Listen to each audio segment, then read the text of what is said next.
fa in zo nu hi Calvary nun nagtinu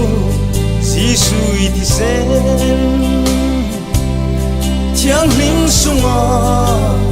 nun na thar kanai sa Mi sual nung kag lo le thi ding kasi Thi na krem hun si vai in zo nu hi Calvary nun nagtinu Jisu'i ti sen Thiang ling sunga nun na thar kanai sa A for lami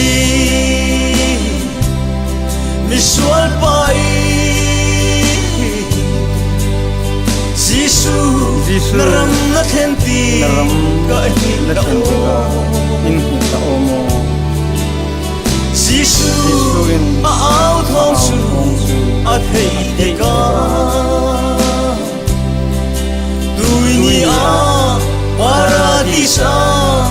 kan mehera na cho in ati Visual pa barbaju Jisu ruha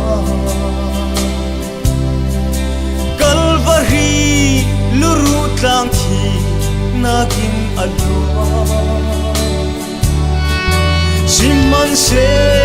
atharam su adam halo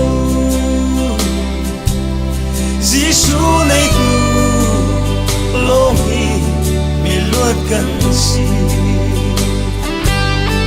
Avur lami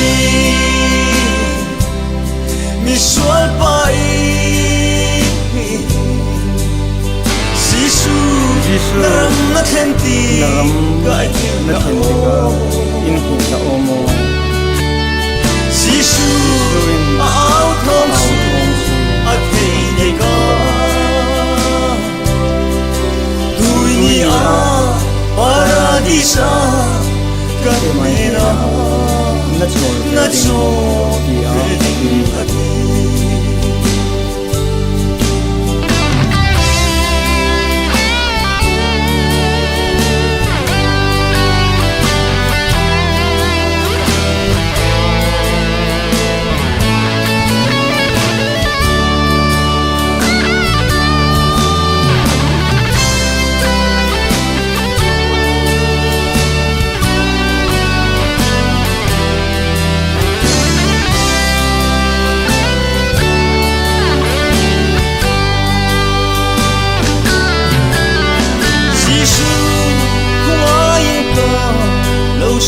ati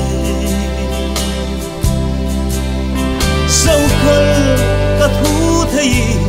I tha tu sung chu Bung khoai an nung zau ti Phiang pen asi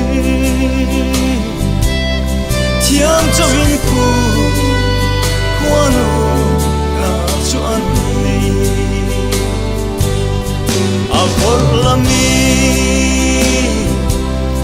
mi sual pai Jisu naram na thenti ka hin na in ta omo Jisu a au thong su a thei ti ka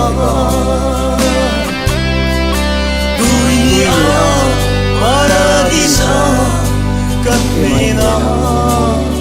na cho in ati Avur lami mi sual pai Jisu naram na thenti ka hin na o Jisu